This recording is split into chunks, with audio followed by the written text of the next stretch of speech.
और इस बार मुस्लिम वोट पूरा खुल के जयराम महतो को सपोर्ट कर रहा है, क्योंकि इस बार हम लोग पार्टी नहीं देख रहे हैं, इस बार सिर्फ माटी देख रहे हैं। लेकिन आपको नहीं लगता कि जितना काम आपने महतो बेल्ट में महतो परिवारों में वोटरों तक पहुंचे, उतना जरूरी आदिवासी वोटरों तक पहुंचना चाहिए? सीएसआर फंड जो है, जो बोकारो स्टील प्लांट का इतना बड़ा सीएसआर फंड है, वो सीएसआर फंड एक भी गांव में नहीं दिखाई देता है। तो इसीलिए रोड और नली और सड़क ये सबसे बड़ा मेन मुद्दा नहीं है। सबसे बड़ा मेन मुद्दा जो यहाँ का विस्थापन का है, नियोजन नीति का है, 1932 का खतियान का है, इस सब पर चर्चा कीजिए ना। नमस्कार, मैं हूं नंदलाल शर्मा और आप देख रहे हैं साझा भारत। इस समय हम गिरिडीह लोकसभा क्षेत्र में हैं। ये जगह टुपकाडीह है और हमारे साथ जो जेबीकेएसएस यानी कि जयराम महतो की पार्टी, झारखंड लोकतांत्रिक क्रांति मोर्चा के जो अल्पसंख्यक विभाग के महासचिव हैं अब्दुल्ला जी, उनसे बात करेंगे कि गिरिडीह में मुद्दा क्या है, जयराम महतो जो जमीन पर काम कर रहे हैं उनके पक्ष में माहौल क्या है, अल्पसंख्यक किधर जाएगा, माइनॉरिटी वोट। अब्दुल्ला जी, स्वागत है आपका। बहुत बहुत शुक्रिया आपका। पहला सवाल यही है कि माहौल तो आप लोगों ने बना रखा है और अब 1 महीने का वक्त है जब चुनाव शुरू हो जाए, वोटिंग होगी, लेकिन क्या लग रहा है आपको, मुद्दा क्या है माइनॉरिटी का? देखिए माइनॉरिटी का मुद्दा तो है कि माइनॉरिटी सिर्फ जैसे लोगों अभी मतलब लोग बोल रहे हैं कि माइनॉरिटी सिर्फ दरी बिछाने में रहते हैं और झंडा ढोने में रहते हैं। ठीक है, तो बिल्कुल कहीं ना कहीं कुछ माइनॉरिटी में दिक्कत है, तो ही लोग बोल रहे हैं कि मुसलमान सिर्फ दरी बिछाते हैं और झंडा ढोते हैं। ठीक है, क्योंकि मुसलमान को अभी देखिए, अभी लोकसभा का चुनाव है, तो अभी लोकसभा का चुनाव में जितने भी राष्ट्रीय पार्टी है, हमारे यहाँ पर अभी झारखंड में एक भी माइनॉरिटी को टिकट नहीं दिया गया है। ठीक है, तो जो कि हम लोग माइनॉरिटी इतना बड़ा क्षेत्र है और इतना हम लोग आबादी है मुस्लिम का, और फिर भी राष्ट्रीय पार्टी ने हम लोग को माइनॉरिटी को टिकट नहीं दिया है, तो इसके पीछे भी कुछ बात है। क्योंकि माइनॉरिटी को टिकट देना चाहिए राष्ट्रीय पार्टी लोग ने, क्योंकि इतने साल से पार्टी के लिए काम कर रहे हैं। और देखिए अभी कल का पार्टी है जयराम महतो का पार्टी, और इतना जल्दी में अभी देखिए हमारे धनबाद लोकसभा में माइनॉरिटी को टिकट दिया है। और सबसे पहला बात ये हम देख रहे हैं कि माइनॉरिटी मुसलमान जो है वो जेबीकेएसएस का टिकट काट रहे हैं। ठीक है, तो कहीं ना कहीं जयराम महतो, आप कह रहे हैं कि लीडरशिप पोजीशन में उसके पास हक है, पावर है। हाँ, पावर है उनके पास, और वो माइनॉरिटी को इतना इज्जत दे रहे हैं और इतना सम्मान दे रहे हैं। 1 बजे रात में, 2 बजे रात में ईद मिलन समारोह में लोगों ने, अल्पसंख्यक के जितने भी है वो सब इंतजार करके रहे और ईद मिलन समारोह में उनके घर गए, और घर जाने के बाद उनको अच्छा सम्मान मिला, अच्छा स्वागत मिला। तो कहीं ना कहीं अल्पसंख्यक को वो ये देख रहे हैं और समझ रहे हैं, अल्पसंख्यक का दुख दर्द को भी समझ रहे हैं और सम्मान भी दे रहे हैं। तो हम लोग चाह रहे हैं कि इस बार हम लोग अल्पसंख्यक जितना भी है, हम लोग जयराम महतो को सपोर्ट करेंगे, क्योंकि जयराम महतो हम लोग को, अल्पसंख्यक को मतलब सम्मान दे रहे हैं और देख रहे हैं। यानी कि आप ये कह रहे हैं कि जयराम महतो जो मुस्लिम वोटर है, जो आबादी है, जो माइनॉरिटी में जो सबसे बड़ा वर्ग है, उसके दर्द को समझ रहे हैं। हाँ, समझ रहे, बिल्कुल समझ रहे। अभी देखिए ना, अभी मान के चलिए कांग्रेस हो या जेएमएम हो, हमारे हमारे बाप हमारे दादा से उनके वोट देते हुए आ रहे हैं और उनको मतलब अपना नेता मान रहे हैं और उनको उस पार्टी को अपना पार्टी मान रहे हैं, मगर फिर भी वो मुस्लिम चेहरा मतलब मुस्लिम नेता नहीं तैयार कर पाते हैं। और तैयार कहाँ से होगा जब तक उनको जगह नहीं मिलेगा, जब तक उनको सपोर्ट नहीं मिलेगा। सवाल तब इसी पर है ना कि रिजवान अंसारी चुनाव क्यों नहीं लड़े?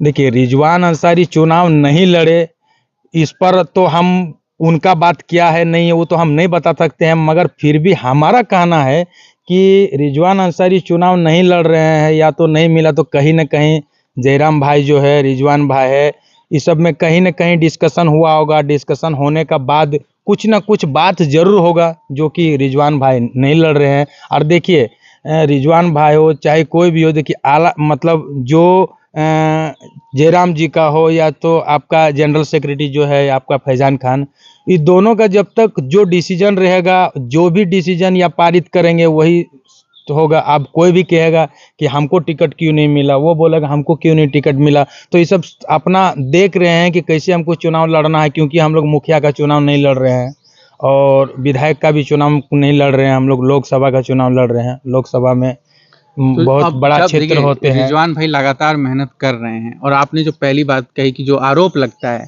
कि मुसलमान सिर्फ दरी बिछाता है और झंडा झंडा ढोता है, तो ये आरोप तो रिजवान भाई पर भी लग जाएगा। नहीं लगेगा, क्यों नहीं लगेगा, क्योंकि अभी हम लोग को झारखंड में और गिरिडीह में अभी हम लोग का दो चेहरा है, जैसे रिजवान है और टाइगर जयराम महतो है। तो कहीं न कहीं एक तरफ अगर दी रिजवान भाई सभा करेंगे तो एक साइड टाइगर जयराम महतो करेंगे। अगर दी एक टाइगर जयराम महतो अगर दी इतना बड़ा क्षेत्र में अकेले घूमेंगे, कैसे क्या करेंगे?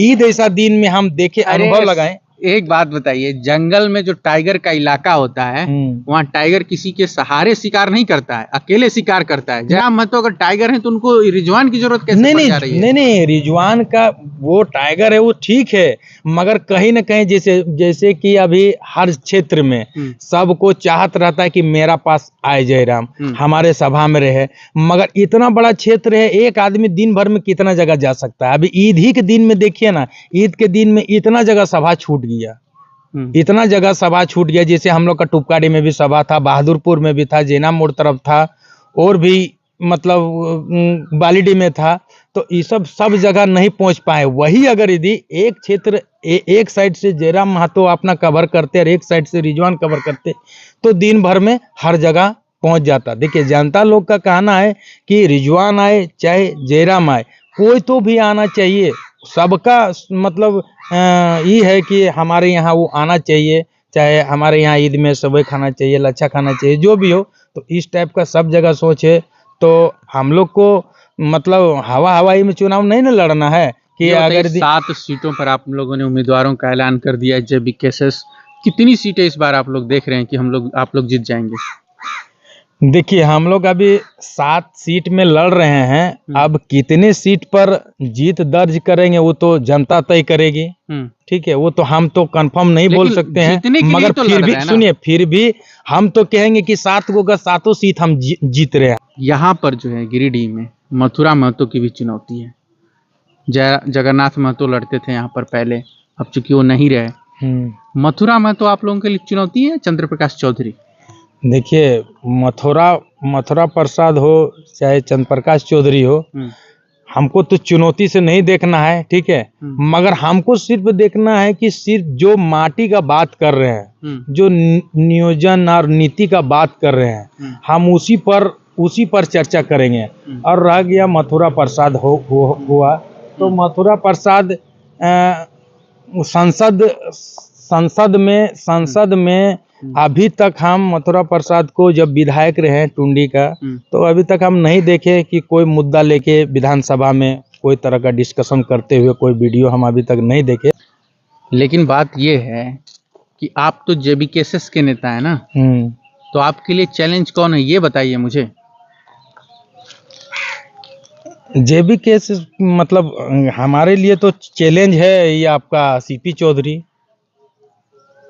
कैसे? CP चौधरी है, जैसे कि मान के चलिए, देखिए केंद्र में सरकार है उनका, वो बीजेपी का संसद बनते हैं और इससे पहले भी पूर्व में संसद बने हैं। अभी तक देखिए JMM इतना दिन यहाँ से लड़े मगर जीत नहीं पाए हैं। लड़ते हैं, जगन्नाथ महतो जी भी जो थे वो भी लड़ते थे, उनको भी अच्छा सम्मान मिलता था हर क्षेत्र से, अल्पसंख्यक हो चाहे जिस टाइप का हो, सब तरफ से उनको अच्छा सम्मान मिलता था, सपोर्ट भी मिलता था, मगर अभी तक तो जगन्नाथ महतो जीते नहीं। और चंद्र प्रकाश चौधरी जो है पूर्व इससे पहले जीत चुके हैं, सांसद रह चुके हैं, मगर हमारे क्षेत्र में ना कभी देखने के लिए आए हैं, ना कभी कोई तरह का फंड लाए हैं। एक बात और कि जैसे आप लोग लगातार कैंपेनिंग कर रहे हैं, घूम रहे हैं, JBKSS का माहौल है, लेकिन आपको नहीं लगता कि जितना काम आपने महतो बेल्ट में, महतो परिवारों में वोटरों तक पहुंचे, उतना जरूरी आदिवासी वोटरों तक पहुंचना चाहिए? बिल्कुल सही है। देखिए हम लोग कोई जातिवादी में नहीं हम जाते हैं। हम तो चाह रहे हैं कि देखिए, अगर यदि बोकारो स्टील प्लांट में हमारा जमीन गया है, महातो का जमीन गया है, तो मुसलमान का भी जमीन गया, आदिवासी का भी जमीन गया है, सबका जमीन गया है। कोई व्यक्तिगत सिर्फ एक समुदाय का जमीन नहीं गया है। तो समस्या यहाँ सभी समुदाय का है। तो इसलिए हम मतलब मानते हैं कि हम लोग सिर्फ एक समुदाय के नहीं, हम लोग आदिवासी समाज को भी लेके चलना पड़ेगा, मुस्लिम समाज को भी लेके चलना पड़ेगा, और भी जितने भी समाज है हमारे यहाँ झारखंड में, सभी समाज को हम लोग को लेके चलना पड़ेगा। क्योंकि सभी दुख में है, तो सब है दुख में, सिर्फ एक समुदाय दुख में नहीं है। कैसा दुख, कैसे दुख की बात कर रहे हैं आप? किस दुख की बात देखिए, दुख तो यहाँ सबसे बड़ा दुख है और सबसे बड़ा समस्या है कि यहाँ पर हम लोग विस्थापित है और हमारे बगल में बोकारो स्टील प्लांट है, और बोकारो स्टील प्लांट है प्लस बगल में इंडस्ट्री एरिया है, उसके बाद इधर आपका CTPS है, BTPS है, मगर यहाँ पर स्थानीय लोगों को रखना नहीं चाहता है, लोकल लोगों को रखना नहीं चाहता है। लोकल लोगों को दिहाड़ी मजदूर और बंधुआ मजदूर बना के रखने के लिए चाहता है। तो इसीलिए कहीं न कहीं हम लोग विस्थापित का जो समस्या है, तो सबका समस्या है और वही सबसे बड़ा समस्या है। क्योंकि विस्थापित अगर यदि जमीन दिया हुआ है, तो कहीं न कहीं मेरा दादा परदादा सब जमीन दिए हैं, तो कहीं न कहीं कुछ सोच के दिए हैं कि हमारे बाल बच्चा, हमारे नाती पोता खुशहाल रहेंगे। क्योंकि हमने इतने बड़ा बोकारो स्टील प्लांट लगा रहे हैं, तो हम जब बोकारो स्टील प्लांट लगाएंगे तो क्या मेरा बाल बच्चा का फ्यूचर नहीं होगा? मगर आज देखिए, कहीं ना कहीं बोकारो स्टील प्लांट बन गया और हम लोग का बाल बच्चा का भी फ्यूचर नहीं है। देखिए, इतना बड़ा बोकारो स्टील प्लांट है, इसका जो CSR फंड जो है, जो बोकारो स्टील प्लांट का इतना बड़ा CSR फंड है, उस CSR फंड एक भी गाँव में नहीं दिखाई देता है। जैसे कि मान के चलिए, बोकारो स्टील प्लांट के माध्यम से एक ग्रामीण क्षेत्र में स्कूल होना चाहिए, वो स्कूल भी नहीं है। ग्रामीण प्लांट के 8 किलोमीटर का दायरे में अस्पताल होना चाहिए। 8 किलोमीटर का दायरे का लोगों का क्या समस्या है? अभी जैसे मान के चले, अभी ठंड में कितना आदमी ठंड से कांपता है, न कम्बल का व्यवस्था है। बरसात में कितना आदमी का घर द्वार नहीं है, उसका दिक्कत है। उसके बाद गर्मी में अभी पानी का समस्या है। अभी देखिए, हम लोग का टुपकाडी का मोड़ में है, वहां पर पथरीला जगह है। अगर 200 मीटर भी अगर डीप बोरिंग करेगा तो उसमें पानी नहीं निकलेगा। तो एक रोड साइड में जल मीनार होना चाहिए।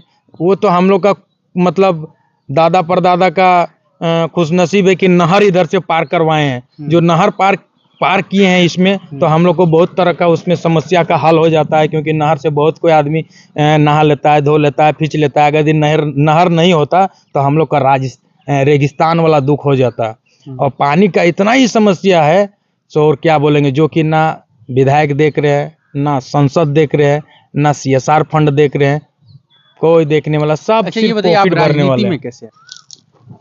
देखिए, हम तो राजनीतिक में आए, हम तो एक क्या प्लांट की वजह से? नहीं, देखिए, जैसे मेन बात है कि हम प्लांट में काम करते हैं। हम एक वर्कर है, प्राइवेट में फिटर है, ठीक है, और कन्वेयर जॉइंटर भी है। जो प्लांट में कोयला उला चलता है बेल्ट से, उसका हम जॉइंटर है।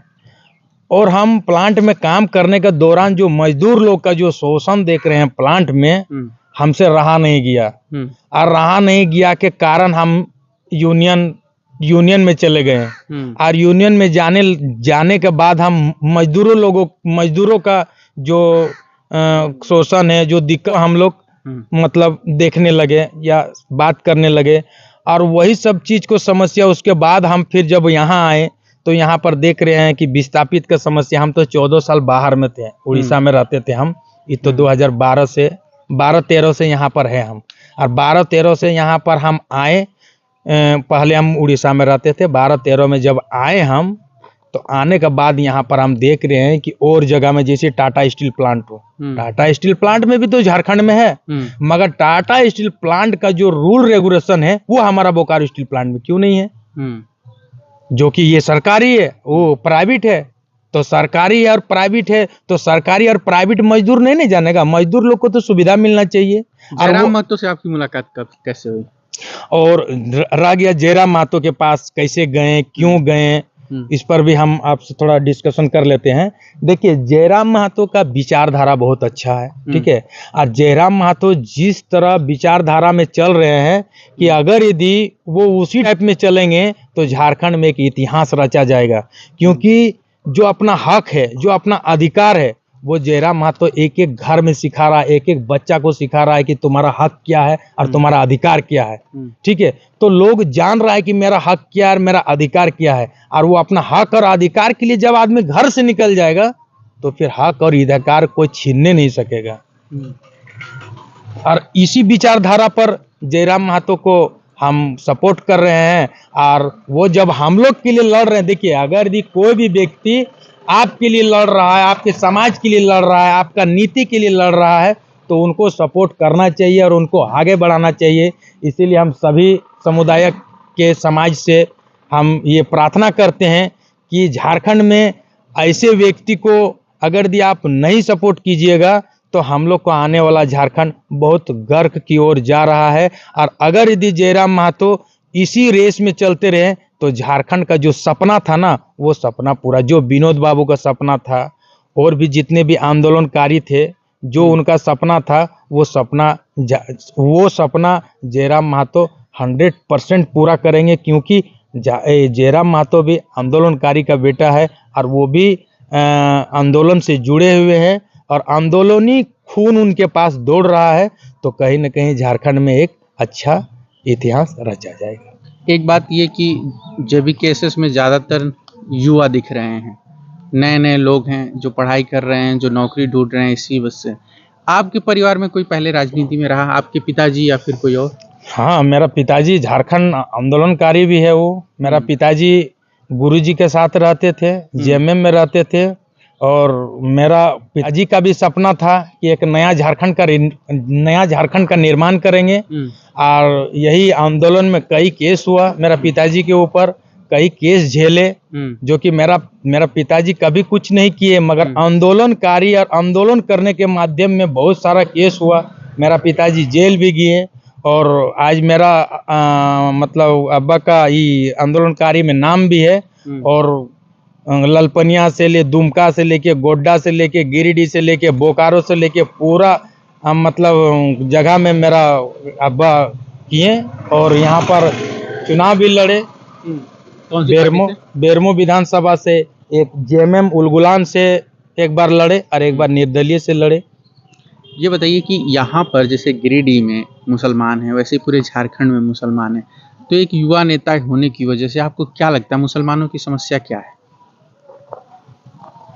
देखिए, मुद्दा क्या है इस चुनाव में उनके लिए? क्या मॉब लिंचिंग जिस तरीके से झारखंड में हुई, इस समय जो संविधान बदलने की मांग हो रही है, बीजेपी कहती है 400 पार आएगा संविधान बदल देंगे।